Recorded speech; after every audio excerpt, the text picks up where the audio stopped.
안녕하세요. 저는 결혼 생활 13년 만에 이혼을 하고 현재는 혼자 살고 있는 40대 후반 여성입니다. 전 남편과는 연애 기간까지 합치면 함께한 세월만 해도 정말 오래됐지만 정리는 한순간이었네요. 이혼은 결혼처럼 쉽지 않았습니다. 결혼은 서로 좋아하는 마음으로 하는 거지만 이혼은 그게 아니었으니까요. 또한 상대가 이혼을 거부하면 결국 소송을 해야 했기에 이 또한 저에게는 너무 고통스럽고 힘든 시간이었습니다.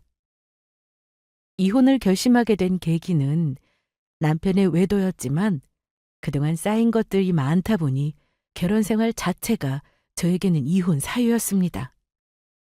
자기 아들이 혼자서 잘나서 사업이 대박나고 남자는 바람 한 번 피울 수도 있다며 저에게는 모진 말을 서슴지 않았던 시모. 앞뒤 사정 모르고 자기 아들하고 이혼하라고 하길래 미련 없이 헤어졌습니다. 하지만 결국 얼마 못 가서 제 앞에 찾아와 싹싹 빌었던 사람이 바로 시모였죠. 대체 어떤 사연이 있었길래 시모가 이런 행동을 한 건지 지금부터 그 이야기를 시작해 보겠습니다. 저와 남편은 서로 직장을 다니고 있었고 20대 후반에 소개로 만나 연애를 시작했습니다. 남편은 저보다 나이가 1살 많아서 처음에 제가 오빠라고 불렀으나 만남이 오래될수록 호칭은 자기가 되었네요. 30을 넘긴 저희는 결혼을 약속하고는 양가의 인사도 드렸는데 제가 시댁에 인사를 갔을 때가 생각이 나네요. 아직도 그때 모습은 정말 선명하게 기억에 남아 있습니다. 은미는 고등학교 때 공부를 잘했구나. 네? 그 좋은 대학에 들어갔으니 말이다. 우리 아들도 서울에 있는 대학에 들어갔으면 싶었는데 그게 참 마음대로 안 되더구나. 엄마, 은미 얘 완전 엘리트야. 공부도 잘하고 좋은 직장도 다니고. 직장이야, 너도 좋은 회사지 뭐. 암튼 난 학벌이 참 중요하다 생각하는 사람이다. 회사에서도 괜히 어느 대학 나왔는지 따지는 게 아니라고. 그게 다 그 사람이 학교 다닐 때 얼마나 성실했는가 이런 걸 보는 거잖아. 엄마, 은미 불편하게 왜 그래요? 이제 그만하시고 얼른 식사하세요. 그래. 내가 초면에 좀 실례를 했네. 얼른 먹어. 이날 어머님은 저에게 좋은 대학 나와서 회사도 잘 들어갔으니 친척들 앞에서 소개하기 너무 좋다고 하셨습니다. 그리고 처음에는 학벌 얘기를 아무렇지 않게 하시길래 어머님도 좋은 대학을 나오신 줄 알고 있었어요. 그런데 그건 아니었습니다. 아까 우리 엄마 때문에 좀 불편했지. 아니야, 그러실 수도 있지 뭐. 그런데 어머님이 대학을 좀 따지시는 거 보니 어머님도 명문대 나오셨나 봐? 뭐? 아니야. 우리 엄마 국민학교만 나왔어. 아마 엄마 친구들 중에서도 그래도 고학력자일걸? 형편도 좋지 않고 할아버지가 여자는 공부해서 뭐 하냐고 하면서 학교도 안 보내줬대. 그래서 엄마가 좀 학벌에 대해서 저런 면이 있으셔. 남편의 말을 들어보니 어머님은 본인의 결핍 때문에 컴플렉스가 생기신 듯 했습니다. 그래서 자기보다 학벌이 좋은 사람을 약간 동경하고 계시는 것 같았어요. 한편으로는 어머님이 안타깝게 느껴지기도 했습니다. 그래서 저는 남편에게 이런 말도 했어요. 요즘 늦은 나이에도 공부 시작해서 대학 가는 분들도 많은데 어머님한테 권해보는 건 어때? 그래야 콤플렉스도 극복할 수 있고 좋지 않을까? 그건 안 돼. 엄마가 학력 얘기하시는 거 정말 싫어하셔. 그리고 이 사실 아는 사람도 우리 가족 말고는 없는데 공부한다고 해봐. 주변에서 다 알게 되잖아. 그러니까 너도 모른 척 해줘. 어? 사실 공부라는 게 누가 시켜서 하는 것보다는 자신의 의지가 정말 중요하잖아요. 그래서 남편이 저렇게 말하기도 했고 어머님도 공부에 대한 생각이 없으시니 모른 척 하기로 했네요. 저희는 서로 모아놓은 돈으로 알뜰하게 결혼 준비를 하고 식을 올렸습니다. 서로 모은 돈으로 집을 얻는 데 썼고 살림살이는 살면서 하나씩 마련했죠. 처음부터 완벽하게 살림을 꾸리고 사는 것도 좋았지만 저는 이렇게 사는 것도 나쁘지 않았습니다. 결혼한 지 2년째 되던 해에는 살던 빌라를 처분하고 대출을 받아서 아파트로 이사를 갔습니다. 구축이긴 해도 내부 인테리어가 싹 되어 있는 집이라서 손볼 것도 없었어요. 거기다 저희 둘 다 맞벌이라서 대출금도 빠르게 갚아나갔습니다. 그렇게 남들과 다르지 않은 평범한 삶을 살고 있던 중 남편이 갑자기 사업 얘기를 꺼냈습니다. 남편은 평소 차를 정말 좋아하던 사람이었어요. 그래서 저를 만나기 전부터 아마추어 레이싱 선수로 활동하고 있었고 대회에도 많이 나갔다고 했죠. 그래서 트로피도 많이 받았습니다. 그래서인지 사업도 자동차와 관련된 아이템이었고 저한테 아주 자세하게 설명을 했습니다. 사업은 좀 그렇지 않아? 난 그냥 남들처럼 평범하게 직장 다니면서 월급 받고 그렇게 살고 싶은데. 그렇게 살다가 어느 세월에 돈을 벌어? 내가 괜히 뜬구름 잡고 그러는 게 아니라니까. 남편의 말을 들어보니 나름 괜찮은 사업 아이템처럼 들리긴 했습니다. 하지만 제가 차에 대해서 전혀 모르다 보니 정말 그게 맞는 건지는 알 수 없었죠. 이게 말이야, 자동차 연료를 절감해주는 와류 장치야. 이런 무동력 터보를 제작해주는 공자도 이미 알아놨고 차 좀 아낀다는 사람들은 다 관심 갖는다니까. 이게 샘플인데 봐봐. 내가 뭐 아나? 그런데 언제 이렇게 샘플까지 만들었어? 이 정도 준비도 안 하고 너한테 사업 얘기를 꺼냈겠어? 그러더니 남편은 얼른 옷을 입으라며 공장을 같이 가보자고 했습니다. 도착해보니 상당히 큰 공장이었고 그곳에서 대표와 인사도 나누었어요. 그리고 제품 시험까지 직접 볼 수 있었습니다. 이것 봐. 이 장치를 차에 놓고 달리면 엔진 출력도 좋아지고 연료 절감도 되고 완전 연소라 매연도 줄어드니까 친환경이고. 해당 공장에서 서류를 보여줬는데 정말 효과가 있는 제품이긴 했습니다.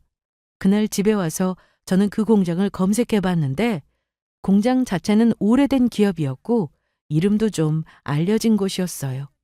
남편은 저 몰래 준비까지 완벽하게 해두었는데 어떻게든 제 허락을 받고 사업을 시작하고 싶다면서 거의 한 달 동안은 저를 설득하며 지냈습니다.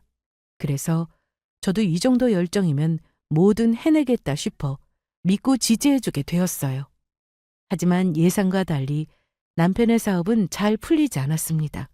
처음부터 잘 되는 사업이 어디 있겠나 싶어서 저는 조급해하지 않고 묵묵히 기다렸는데 결과는 처참했죠. 제품 자체는 문제가 없다고 했는데 이를 사겠다는 사람은 많지 않았습니다. 이 작은 제품 하나로 연료 절감이 된다면 왜 대기업에서는 만들지 않았겠냐며 말들이 많다고 하더라고요. 남편은 사업을 시작하기 위해서 퇴직금에 그동안 모은 돈까지 다 넣고 시작했는데 돈을 벌기는커녕 계속 까먹기만 하고 이미 만들어 놓은 제품 때문에 공장에 대금도 줘야 하고 이래저래 힘든 상황이 이어졌습니다.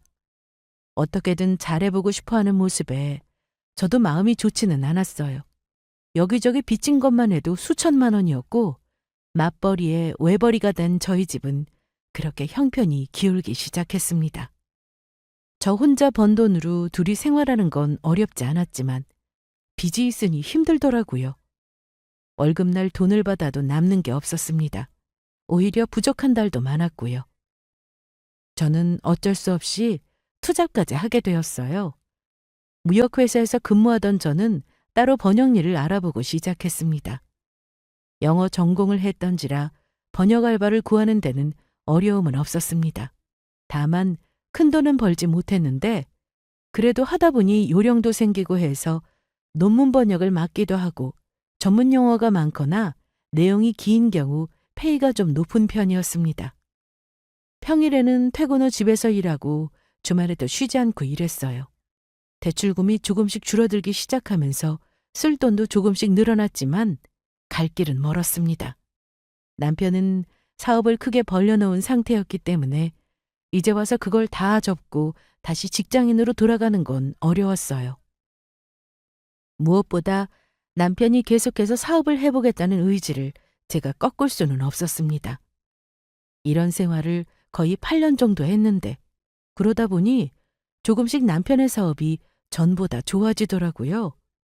하지만 아직 남은 대출금이 있어 2년을 꼬박 채워서 10년 동안 빚을 거의 다 갚고 조금은 숨을 돌릴 수 있게 되었습니다.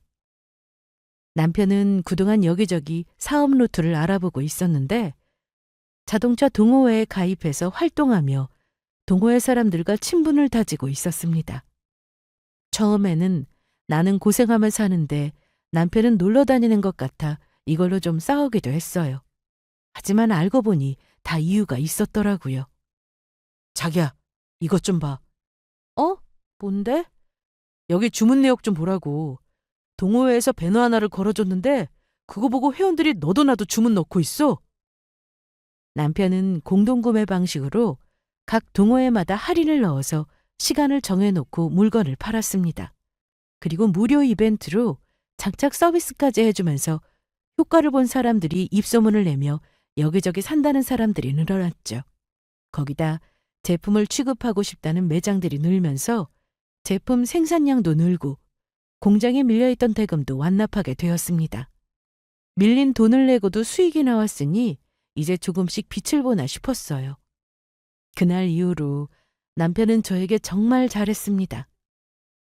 은미야, 이제 너 번역일 하지 마. 밤에 잠도 못 자고 계속 일만 하느라 고생했지? 그래도 하던 건 마무리하고 끝내줘야지. 그럼 그것만 하고 이제 좀 쉬어. 우리 주말에는 여행도 다니고 어떻게든 남들 사는 것처럼 하고 살자. 남편은 주말에도 일을 나가야 할 만큼 바빠서 얼굴 보기가 힘들었지만 그래도 저를 위해 따로 시간을 내서 길진 않았지만 2박 정도 국내 여행을 가곤 했습니다. 매일 일만 하며 살다가 이런 여유를 즐기게 되니 저도 살 것 같았어요. 저는 그동안 대중교통으로 출퇴근을 하고 있었는데 어느 날 회사 동기와 퇴근 후 근처 백화점으로 장을 보러 갔습니다. 저녁 시간이 되면 할인하는 상품도 있고 해서 가끔 퇴근하고 들르는데 갑자기 남편한테 전화가 왔습니다. 자기야. 나 지금 자기 회사 쪽으로 가고 있으니까 지하철 타지 말고 있어봐. 나 백화점에서 장 보고 있는데? 그래? 그럼 얼마나 걸릴 것 같아? 한 30분? 그리고 나 혼자 아니야. 이대리랑 같이 있어. 알았어. 암튼 나 백화점 앞으로 갈 테니까 장 보고 나와. 남편은 웬일로 데리러 온다고 했습니다. 같이 직장을 다닐 때는 이런 일이 종종 있었어요. 제가 지하철을 타고 출퇴근을 하니 가끔 데리러 와서 같이 퇴근할 때가 있었죠. 하지만 남편이 사업을 시작하고 나서는 이런 적은 처음이었습니다. 저와 회사 동기는 장을 다 보고는 백화점 입구 쪽을 나와서 서 있었는데 저 멀리서 남편 차가 보였습니다. 안녕하세요. 네, 오랜만이에요. 얼른 타세요. 제가 댁까지 모셔다 드릴게요. 아니에요. 백화점하고 지하철하고 연결되어 있어서 따로 장 갈게요. 장 본 곳도 있는데 힘들게 그러지 마시고 얼른 타세요. 남편은 제 회사 동기까지 챙기며 데려다 준다고 했고 그렇게 다 같이 차를 탔습니다. 한참 사업이 잘 되지 않을 때는 매일 표정이 어둡고 어깨가 축 처져 있는 것은 물론 예민한 모습도 많이 봤는데 일이 잘 풀리니 항상 싱글벙글이었어요. 그렇게 회사 동기를 먼저 내려주고 저와 남편은 아파트 주차장에 도착을 했습니다. 장 본 건 내가 들을게. 고마워. 그런데 어디가? 안 올라가? 잠깐 이쪽으로 와봐. 남편은 주차 후 내려서는 집으로 올라가는 방향이 아닌 정반대쪽으로 저를 데리고 갔습니다. 영문도 모르던 저는 왜 그러냐고 물었는데 말을 안 해주더라고요. 그렇게 좀 걸어가더니 한 수입차 앞에 멈춰 섰습니다. 그리고는 주머니에서 차키를 건네주면서 이거 당신 차야. 뭐? 장난하지 마. 맞다니까. 이것 봐. 시동 걸리잖아. 얼른 타봐. 저는 전혀 생각지도 못한 선물이라 당황하고 있었습니다. 그동안 버스 타고 지하철 타고 다니느라 고생 많았지? 나야 뭐 항상 그렇게 다녔는데. 이제 자기 고생 그만 시킬게. 회사 갈 때 이 차 타고 가. 너무 과하다 여보. 나 이제 돈 많이 버는 거 몰라? 이 정도 수입차 정도는 할부 없이 살 수 있는 능력 된다고. 그러니까 편하게 다녀. 남편은 지난 10년간 제가 고생했던 걸 얘기하면서 미안하고 고맙다는 말까지 덧붙였습니다. 그리고 이 정도 선물은 받을 자격이 충분하다며 살면서 더 좋은 선물도 많이 해준다고 했죠. 몇 달 뒤 제 생일에는 명품백을 사주기도 했습니다. 저는 평소 가방은 그저 소가죽으로 튼튼하기만 하면 됐기에 브랜드보다는 가성비를 따지며 사곤 했는데 명품백을 선물 받고 나니 들기가 부담스러웠어요. 제 성격상 비싼 가방을 막 들고 다닐 수는 없어 특별한 날에만 들었습니다. 그리고 남편은 항상 이런 말을 입에 달고 살았습니다. 내가 돈 한 푼 없을 때 다들 사업 망했다고 나한테 손가락질할 때 당신은 묵묵히 내 옆에서 응원해주고 믿어준 거 다 알아. 그래서 고마워. 나 당신한테 평생 잘하고 살 거야. 뭐가 이렇게 거창해? 그냥 우리 평범하게 살자. 돈 많이 번다고 잘난 척하지 말고 항상 겸손하게. 알았지? 알았어. 그래도 이제 전하고는 수입 자체가 달라졌는데 그래도 누릴 건 누리고 살자. 남편은 저에게 선물을 참 많이 해주었는데 그중 살던 집을 제 명의로 바꿔주기도 했습니다. 사실 사업 때문에 집을 담보로 해서 대출받은 것도 있었는데 그걸 오로지 제 힘으로 다 갚았거든요. 그러니 남편은 이 집의 주인은 저라면서 명의를 바꾸자고 했습니다. 제가 그동안 고생하며 힘들게 산 건 맞지만 이런 걸 바라고 한 건 아니었습니다. 그런데 남편은 뭐든 해주고 싶다면서 받아달라고 하더라고요. 그런데 남편은 너무 바빠서 저와 시간을 보낼 때가 손에 꼽았습니다. 돈 잘 버는 거야 좋았지만 얼굴 볼 시간도 없으니 차라리 돈은 좀 적게 벌더라도 평범한 일상을 즐기고 싶다는 생각이 들기도 했어요. 시댁에서 제사가 있는 날에도 남편은 거의 참석을 못할 정도였는데 그러다 보니 저 혼자 갈 때가 많았습니다. 오늘도 혼자 온 거야? 네, 이가 좀 바쁘네요. 사업하는 사람이 바쁘지 그럼. 내가 음식은 다 해놨다. 나물만 좀 무쳐봐라. 네, 알겠습니다. 시댁에는 아직 결혼 안 한 도련님이 있었습니다. 도련님은 만나는 사람도 없고 직장도 안 다니고 집에서만 지내는데 제가 와도 인사를 한운동 만운동 했죠. 그러다 보니 대화도 많이 못 해봤어요. 아버님과 도련님까지 다 같이 모여서 음식 준비를 하면 얼마나 좋을까 싶었지만 그런 분위기는 아니었습니다. 그래서 저는 평소대로 어머님이 시키시는 일을 하고는 제사를 마치고 집에 갈 준비를 하고 있었어요. 이것도 좀 가져가라. 어머님 너무 많은데요? 더 먹으면 되지. 냉동실에 넣어두던가. 우리 주영이가 좋아하는 거야. 내가 동그랑땡 정말 잘하는 거 너도 알지?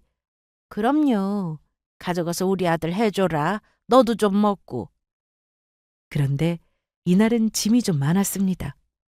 싸주신 음식도 많고 해서 혼자 들고 가기엔 좀 버거웠는데 어머님이 들어주신다며 주차장까지 같이 내려갔어요. 어머님, 이제 이리 주세요. 그런데 이 차는 뭐냐? 샀어? 네, 주영 씨가 출퇴근할 때 타고 다니라고 사줬어요. 세상에, 이렇게 비싼 차를? 너 원래 지하철 타고 다니지 않았어? 차가 필요해? 굳이 필요는 없는데 저한테 말도 안 하고 차를 뽑았더라고요. 어머님은 표정이 좀 안 좋으셨지만 그래도 말씀은 좋게 하셨습니다. 그래, 좋겠구나. 우리 아들이 이런 차도 사주고. 아껴 타! 이렇게 비싼 차는 사고라도 나면 수리비 많이 나올 텐데. 네, 조심히 탈게요. 그럼 저 가볼게요. 어머님도 얼른 올라가세요. 그래, 알았다. 저는 차에 타서 주차장을 빠져나가고 있었는데 뒤를 보니 어머님은 그 자리에 서서 제 차를 끝까지 쳐다보고 계셨습니다. 어머님의 이런 반응을 예상하지 못한 건 아니었어요. 남편이 사업 실패로 돈 때문에 힘들어할 때 제가 고생고생하며 돈 번다는 걸 아셨음에도 어머님은 단 한 번도 저에게 아무 말씀도 안 하셨거든요. 그저 자나 깨나 아들 걱정뿐이었죠. 그러니 자기 아들이 힘들게 번 돈으로 제가 탈 차를 사줬다는 게 어머님 입장에서는 별로 좋게 생각되지 않으셨을 겁니다. 서운하긴 했으나 어머님이 원래 말씀을 그렇게 하시는 걸 잘 알아서 저는 그냥 그러려니 하며 살았습니다. 사실 어머님이 이런 부분 때문에 남편과 다툰 적이 아예 없었던 적은 아니에요. 결혼 초 어머님이 자꾸만 아들아들 하시길래 듣기 거북해서 남편한테 한 소리 한 적이 있었는데요. 네가 좀 이해해. 우리 집에 딸이 없잖아. 아들만 있는 집이라고 해서 어머님처럼 다 저러시진 않아. 네 말이 맞아. 그런데 우리 엄마가 아들 부심 이런 게 좀 있어. 엄마가 결혼하고 얼마 되지 않아서 아들을 둘이나 낳았더니 할머니가 우리 엄마를 엄청 예뻐하셨대. 그렇게 몇십 년을 사셨으니 우리가 뭘 어쩌겠어. 그러다 보니 저도 처음에는 기분이 좀 나쁘긴 했으나 이런 적이 한두 번도 아니고 해서 그냥 넘기게 되더라고요. 그런데 남편은 바빠도 너무 바빴습니다. 하지만 아무리 일이 많아도 매일 집에는 꼬박 들어왔는데 사업을 핑계로 외박을 하는 날이 조금씩 늘어갔어요. 술 마시는 날도 많아서 저는 건강을 해칠까 염려되어 술 좀 적당히 마시라고 했으나 사업하다 보면 어쩔 수 없다는 말만 했습니다. 그런데 여자의 직감이라는 게 참 무시 못하더라고요. 남편은 툭하면 외박에 핸드폰을 잠그는 것은 물론 술 마시고 들어와 거실에서 자고 있을 때 자켓이라도 벗겨주려고 하면 손도 못 대게 했습니다. 그래서 바람이 났구나 혼자 생각하게 되었어요. 함부로 의심하고 싶지는 않았으나 결국 남편의 바람은 맞았습니다. 처음에는 아니겠지 생각하며 어떻게든 희망 회로를 돌렸지만 남편의 거짓말은 늘어갔어요.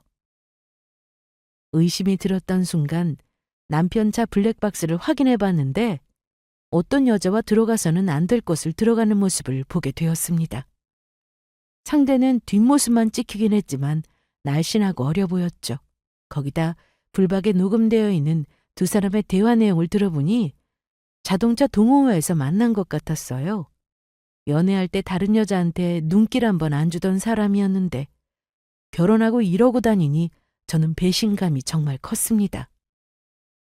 가끔 집에 들어와 저녁이라도 같이 먹는 날에는 남편은 평소와 비슷했습니다. 여전히 다정했고 친절한 남편이었죠. 하지만 핸드폰을 붙들고 지냈습니다. 그리고 폰을 잠그긴 했지만 저는 비번도 다 알고 있었어요. 남편은 복잡한 걸 좋아하지 않아서 통장 비번도 같은 숫자로 통일시켜서 해놓았고 현관 비번도 마찬가지였죠. 그러니 핸드폰 잠금도 저는 쉽게 열 수 있었습니다. 그래도 믿었기에 들여다보지 않았는데 이런 상황에서는 안 볼 수가 없었습니다. 블랙박스에도 증거가 저렇게 명확히 있는데 핸드폰에는 대체 얼마나 많은 증거가 있을까 싶어 남편이 잘 때 보게 되었는데 이미 남편의 바람을 알고 봤음에도 손발이 떨려 혼났네요. 두 사람은 거의 매일 만나는 것 같았고 대화 내용 중 자기들은 일 때문에 만나는 거니 떳떳하다고까지 하더라고요. 저는 모른 척하면서 남편을 대했는데 남편은 아무 일도 없다는 듯 저한테 잘해줬고 종종 선물도 사왔습니다. 그런 모습을 보며 너무 뻔뻔하다 싶었습니다. 아마 죽을 때까지 걸리지 않을 거라고 생각한 것 같았어요. 전 더 이상 시간을 끌고 싶지 않아서 변호사를 통해 이혼과 상간녀 소송이 가능한지 여부를 확인했습니다.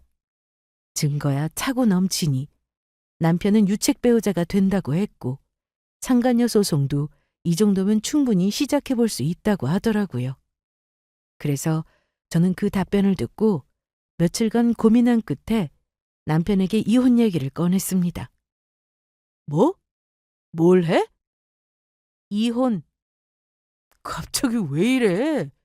내가 대체 뭘 잘못했는데? 남편은 펄쩍 뛰었고 그동안 절 기만해 놓고는 이런 태도를 보이니 기가 막힐 뿐이었습니다. 저는 돌려 말하는 것도 싫고 남편의 이런 뻔뻔한 모습도 더는 보고 싶지 않아 바로 말했어요. 너 그동안 바람 피우고 다녔던 거 내가 모르는 줄 알았어? 뭐? 그 여자 이름이 아마 오지은이지? 무, 무슨 소리를 하는 거야? 나 그 여자 번호도 아는데. 지금 전화해볼까? 그러자 남편은 아무 말도 하지 못했습니다. 그러면서 그 상간녀와 정리를 할 테니 시간을 좀 달라고 했고 어이없는 말도 했어요. 정리할게. 그러니까 지은인 건들지 마. 어? 건들지 마? 그렇게 아끼는 사람이니? 그게 아니라 잠깐 만난 거야. 그러니까 괜히 일 키우지 말고. 내 기분은? 내 입장은? 뭐 당연했지만 남편은 제 입장은 하나도 걱정하지 않았습니다. 그래서 더 괘씸했어요. 저는 남편에게는 말하지 않았지만 그동안 일하느라 잠도 제대로 못 자서 생활 패턴이 엉망이었는데 불면증에 시달린 건 물론 역류성 식도염까지 달고 살았습니다. 그런데 저에게 돌아온 건 남편의 배신이었으니 제 기분이 어떨지 상상이 되시나요? 제가 끝까지 상간녀 소송은 할 거라고 했더니 제 말대로 이혼해 줄 테니 제발 소송만은 하지 말라고 애원까지 했습니다. 하지만 제가 그 말을 들어야 할 이유는 없죠. 상간녀 소송을 해도 저에게는 성이 차지 않았으니까요. 저는 상간녀를 감싸는 남편의 모습이 너무 짜증나서 있는 힘껏 남편의 뺨을 때렸습니다. 그런데 가만히 맞고 있는 거예요. 화가 풀릴 때까지 때리라면서 계속해서 우리 지은이는 건들지 말라고 하는데 급기야 화를 참을 수 없던 저는 발로 남편을 밀어버렸습니다. 그래봤자 남편은 타격도 크지 않았어요. 제가 힘이 있어봐야 얼마나 있겠습니까? 그래서 주방으로 가 찬물을 컵에 담아와서는 남편 얼굴에 뿌리고는 당장 나가라고 했습니다. 남편은 짐을 싸서 그렇게 집을 나갔고 저는 예정대로 상간녀 소송을 시작했어요. 그날 이후 남편은 집에 안 들어왔고 이혼해준다고 하더니 도장도 안 찍고 지냈습니다. 이러니 제 입장에서는 이혼 소송을 준비할 수밖에 없었네요. 상간녀 소송도 빨리 끝나는 게 아니어서 짜증이 났는데 이혼 소송까지 해야 한다는 현실이 싫었습니다. 왜 나는 계속해서 이런 고통에 시달려야 하나 싶어 억울하기까지 했죠. 남편 하나 믿고 그동안 밤낮 구분 없이 일하며 살았는데 왜 나는 행복할 수 없는지 세상이 원망스럽기만 했습니다. 친정에서도 이 사실을 아시고 걱정이 크셨는데 그러다 보니 저는 하루빨리 정리를 하고 싶은 마음이 컸습니다. 그런데 남편에게 전화가 왔습니다. 그렇게 전화할 때는 안 받더니 이혼 소송을 시작하려고 하니 연락이 오더라고요. 그때가 집을 나간 지 딱 한 달이 되던 날이었죠. 이제라도 도장을 찍어주겠다고 하려나 싶어 전화를 받았는데 여보, 지금 뭐라는 거야? 여태 뭐 하다가 이제 전화를 해? 미안해. 일단 여기로 좀 올 수 있어? 남편은 전화하자마자 자기가 있는 곳으로 와달라고 했고 저는 싫다고 했습니다. 그런데 오면 바로 도장을 찍겠다고 하길래 어쩔 수 없이 찾아갔어요. 그곳은 병원이었는데 도착해서 전화를 하니 병원복을 입은 남편이 로비에 내려왔습니다. 그 옷은 뭐야? 자기야, 나 간암이래. 그것도 3기. 뭐? 그렇게 잘 먹고 다녔는데도 살이 빠지고 소화도 안 되고 피곤해서 검진을 받았는데 간암이라는 거야. 그래서 정밀검사 하자길래 입원했어. 너 어떡해? 야, 이혼 도장 찍어준다고 해서 왔더니 지금 뭐 하자는 거야? 넌 내가 아프다는데 이혼이 그렇게 급하냐? 네가 그렇게 감싸고 돌던 그 여자는 어딨냐? 남편의 말을 들어보니 상간녀는 끝까지 있어준다고 했다가 도망갔다고 했습니다. 수술 후에도 치료 기간이 오래될 것 같으니 아예 전화도 안 받는다고 하더라고요. 네가 소송하는 바람에 이렇게 된 거 아니야? 참나. 그 여자가 도망간 게 내 탓이라는 거야? 암튼 지은이도 떠났고 정리됐는데 너도 우리 이혼하는 거 좀 더 고민해 볼 수 없어? 지금 내 몸이 이런데 너까지 날 이렇게 힘들게 해야겠어? 너무 기가 막혔습니다. 남편이 저한테 간암이라며 울먹거리면서 말할 때는 순간 저도 마음이 좋지 않았습니다. 오래 연애하고 결혼해서 10년 넘게 살았는데 무자르듯 어떻게 감정 정리를 할 수 있겠습니까? 그런데 이 와중에도 자기 상황만 얘기하고 그동안 제가 고통받은 건 생각도 안 해주길래 아주 시모랑 똑같구나 생각이 들었습니다. 그동안 같이 산 세월이 있어서 아프다고 하면 안타깝기라도 할 텐데 그런 마음이 전혀 안 생겼습니다. 오히려 한 대 더 때려주고 싶었는데 아프다는 사람을 때릴 수도 없고 해서 저는 도장이나 찍으라고 했습니다. 너 정말 이럴 거야? 찍기로 했잖아. 내가 이렇게 사과하는데도 안 되겠냐? 사과를 할 시기가 너무 지났다는 생각은 안 드니? 그래. 네 말이 다 맞다. 그리고 우리 엄마 아직 몰라. 걱정하실 게 뻔해서 말씀 안 드렸어. 그러니까 네가 옆에서 나 좀 챙겨주면 안 되겠어? 너 아니면 엄마가 와야 하는데 그럴 수는 없잖아. 나 이제 너뿐이야, 어? 이날 저는 남편을 만나고 와서는 많은 생각이 들었습니다. 이혼을 할까 말까 고민한 게 아니라 도장을 안 찍어주니 소송을 시작해야 했는데 저렇게 아프다고 하니 고민이 되었죠. 그런데 며칠 뒤 시모가 집으로 찾아왔습니다. 평소 자기 아들이 잘 나간다고 잘난 척하던 시모는 그동안 자기 아들이 어떻게 살았고 지금 어떤 상태인지도 모르면서 저한테 막말을 했어요. 어머님, 연락도 없이 어쩐 일로 오셨어요? 네가 막았지? 네? 갑자기 오셔서는 뭘 막았다는 거예요? 네가 중간에서 막은 거 아니야. 왜 매달 들어오던 생활비가 몇 달째 안 들어오냐고. 무슨 생활비요? 알고 보니 남편은 그동안 저에게 말도 없이 시댁의 생활비로 매달 200만 원씩 보내드리고 있었습니다. 전 모르는 일이에요. 그동안 남편이 어머님한테 생활비 드리고 있었던 것도 전혀 몰랐다고요. 모르긴 뭘 몰라. 너도 다 알고 있었던 거 아니야? 그리고 내가 받아야 할 돈까지 네가 중간에서 가로챈 거 아니야? 어머님! 어머님은 제가 팔자 좋게 본인 아들이 벌어온 돈으로 잘 사는 줄 알고 이런 막말을 했는데 여기서 끝이 아니었습니다. 내가 그동안 참고 있었는데 너 이런 식으로 할 거면 우리 아들하고 이혼해. 저는 어머님 입에서 이혼 얘기가 나오니 기가 막힐 뿐이었습니다. 남편이 사업에 실패하고 10년 동안 제가 먹여 살렸는데 고작 한다는 말이 이혼을 하라니 어이가 없었죠. 시모는 계속 뻔뻔하게 나왔습니다. 네 주제에 사모님 소리가 어울리겠니? 네가 아무리 좋은 대학을 나왔어도 내 아들 안 만났으면 이렇게 살았겠냐고. 그 좋은 차의 명품에 그거 다 우리 아들 덕에 누리고 사는 거 아니야? 내가 틀린 말 했어? 대답을 좀 해봐라. 저는 긴 말 할 것도 없고 해서 어머님한테 원하는 대로 하겠다고 했습니다. 어머님이 제 인생 살려주시네요. 뭐라고? 뭘 살려? 어머님 원하시는 게 어머님 아들하고 제가 이혼하는 거 맞죠? 그래. 좋은 대학 나와서 그런지 말귀를 빨리 알아듣는구나. 저는 잘 됐다 싶어 병원 위치를 어머님께 알려드렸습니다. 이게 뭐냐? 여기 어머님 아들이 있으니까 가셔서 전화해보세요. 직접 아드님 얼굴 보고 생활비 달라고 하시라고요. 그리고 이혼은 저도 바라는 바니까 제발 빨리 도장 좀 찍으라고 해주시고요. 시끄럽고! 여기 병원인데 왜 여기 우리 아들이 있다는 거야? 가보시면 아시잖아요. 그리고 앞으로 집에 연락도 없이 불쑥불쑥 찾아오시지 마세요. 그러자 어머님은 신경질을 내며 나가셨습니다.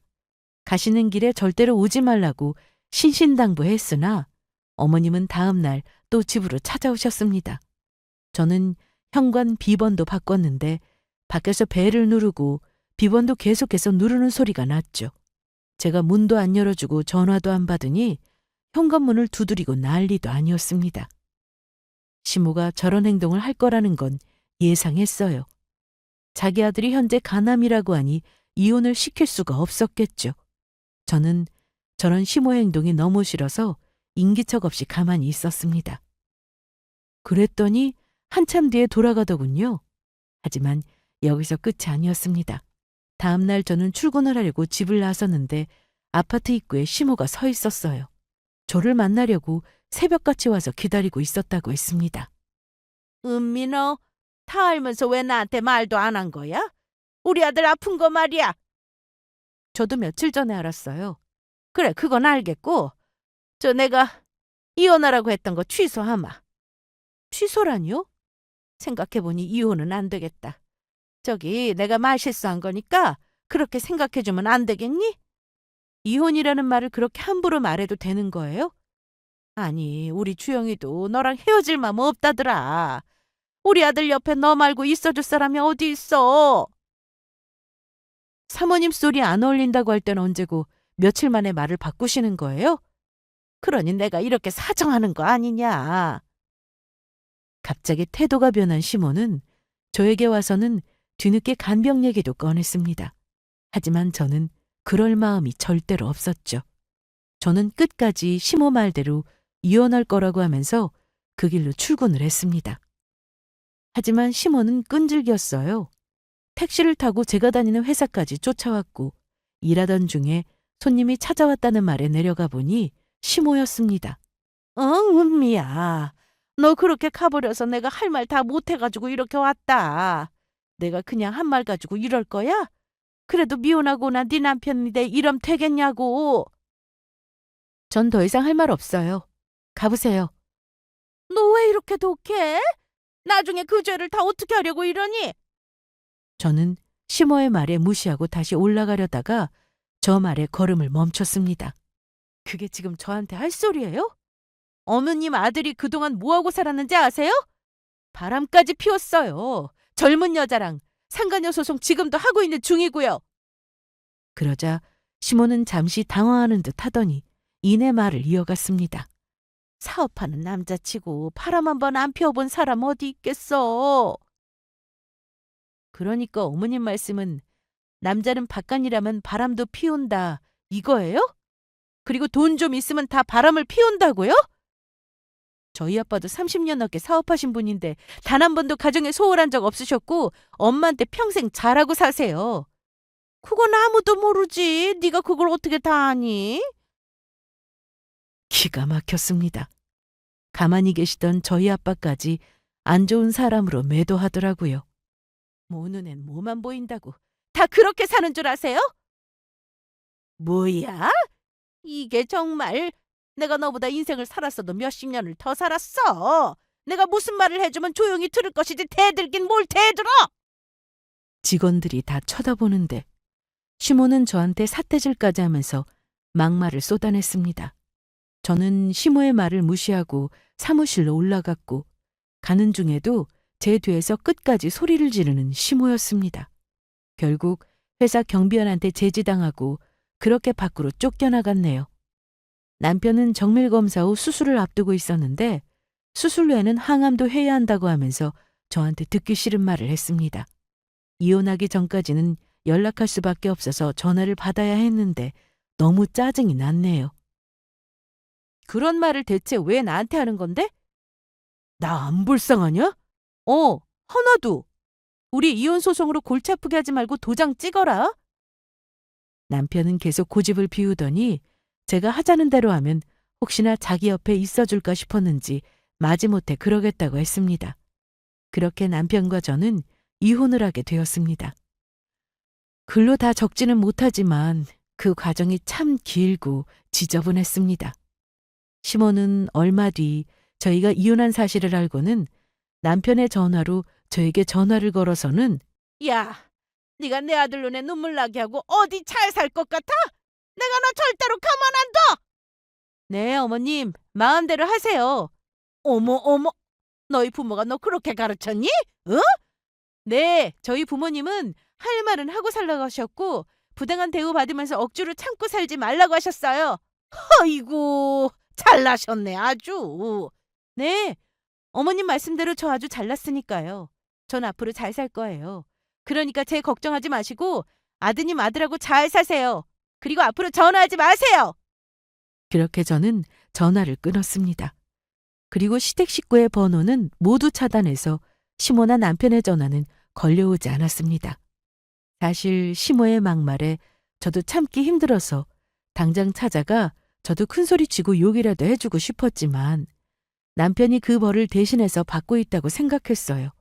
아프다는데 암이라는데 이혼까지 한 마당에 굳이 제가 찾아가서 남편을 때려줄 수도 없고 많이 양보해서 참았습니다. 친정 부모님도 여기서 그만 끝내라고 하셨고요. 몇 달 뒤 상간녀 소송이 끝났고 위자료도 받아서 이제 다 끝났다 싶었는데 저는 시모를 마지막으로 한 번 더 만나야 했습니다. 은미야, 이제 와? 회사 일이 많이 바쁘니? 퇴근이 늦었네. 왜 또 오셨어요? 시모는 제가 궁금하지도 않은 내용을 저를 쫓아오면서 얘기하셨는데 엘리베이터까지 따라서 타더니 요즘 우리 아들 항암하고 있다. 그래서 먹지도 못하고 살도 많이 빠졌어. 그런데요? 이 늙은이가 아들 평수벌 드는 게 맞아? 너 어쩜 이렇게 냉정하니? 너 원래 이런 애 아니었잖아. 저 원래 이런 사람이었는데 모르셨어요? 아니야. 내가 아는 넌 정 많고 착한 애였다. 모진 척해도 내 눈엔 타 보여. 어디까지 쫓아오실 생각이세요? 여기까지 올라왔는데 안으로 들어가서 얘기 좀 더 하자. 어? 싫은데요? 그만 돌아가세요. 그랬더니 시모는 제 앞에서 갑자기 무릎을 꿇었습니다. 왜 이러세요? 일어나세요. 네가 우리 아들 다시 만난다고 말해야 일어날 거다.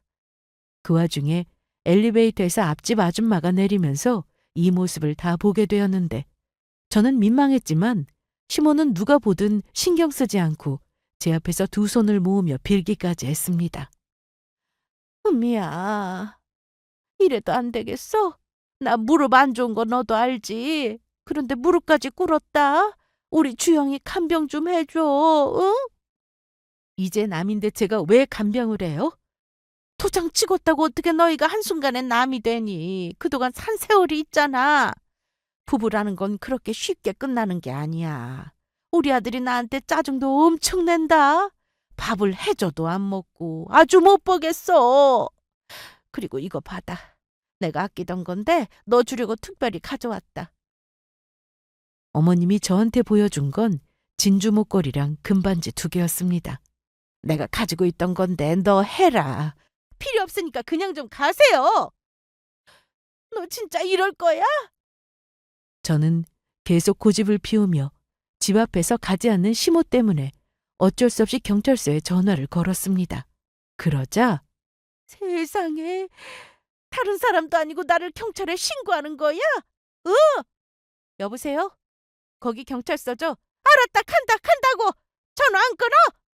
진작에 그러셨어야죠. 못된 것. 사람이 아플 때 버리면 벌 받는 거야.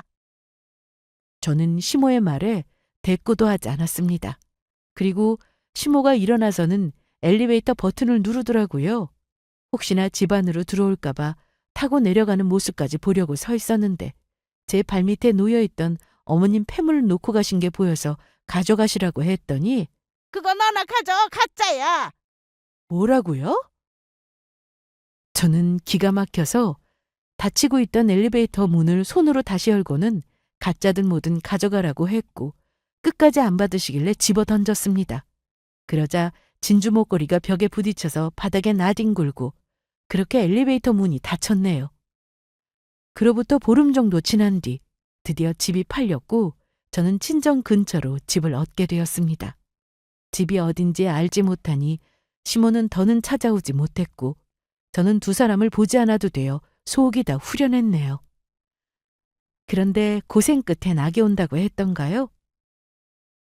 저는 회사를 잘 다니며 지내고 있었고 불면증도 완전히 사라졌습니다. 역류성 식도염 때문에 매일 약을 먹었는데 이제 약도 없이 속 편하게 지내게 되었고요. 요즘 이혼이 흠도 아닌 세상이라 그런지 이혼을 했다 해도 주변에서 안 좋게 보는 사람도 없었습니다. 그리고 회사 사람들로부터 전 남편이 하던 사업에 대한 얘기를 전해 들었습니다. 전 남편 사업이 잘 될 때 회사 직원들 중에서도 차에 관심 있는 사람들은 해당 제품을 사서 장착까지 했었는데 그게 문제가 됐다고 하더라고요. 처음에는 효과가 있다고 나와서 다들 대박이라고 했었는데 효과가 없다는 게 입증이 되고 나서 관련 글을 누군가 동호회 카페에 올렸다고 하더라고요. 그 글은 순식간에 여러 사이트에 퍼졌고 심지어 그 제품을 장착 후 사고 난 차량이 손해배상 청구 소송까지 하면서 재판까지 가야 하는 상황이라고 했습니다. 그래서 저도 검색을 해봤는데 난리가 났더군요. 동호회 사람들이 단체로 소송을 걸어서 이기긴 힘들어 보였습니다. 그리고 공장에서도 전 남편을 상대로 소송을 건 것 같았고요. 그간 돈을 많이 벌었지만 보상금으로 이 돈을 다 쓰고 힘들어질 게 뻔했죠. 거기다 몸이 아파 치료도 받고 있는 상태였으니 시모가 벌 받을 거라고 했던 건 제가 아니라 바로 전 남편인 듯 했습니다. 바람도 안 피우고 착실하게 잘 살았더라면 이혼도 안 했을 거고 이런 힘든 일이 생겼을 때 함께 해결할 방법도 모색하고 그랬겠지만 다 자업자득 아니겠어요? 뿌린 대로 거두는 거죠. 저는 더 이상 전 남편 일을 궁금해하지도 않았고 검색도 하지 않고 남이다 생각하고 지내기로 했습니다. 그리고 현재 친정 부모님과 시간을 많이 보내며 지내고 있습니다. 전에는 일만 하면서 바쁘다는 핑계로 친정에 자주 못 갔는데 이제는 언제든 갈 수 있으니 너무 좋고 무엇보다 신경 쓸 일이 없어지니 그동안 배우고 싶었던 것들도 하나둘씩 도전해보고 있습니다. 처음에는 결혼해서 산 세월이 너무 아깝고 화가 났어요. 그 고생을 하며 살았는데 이혼을 하고 보니 제 나이가 40이 훌쩍 넘었더라고요. 그 세월을 누구한테 보상받나 하면서 세상을 탓하기만 했는데 앞으로가 중요하다 생각하며 긍정적으로 살고 있습니다. 그리고 배움에 있어서 정말 나이는 상관이 없더라고요.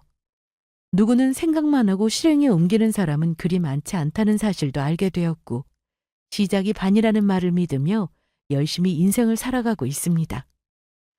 썰TV 시청자 여러분, 제 얘기가 참 길었는데 잘 들어주셔서 감사해요.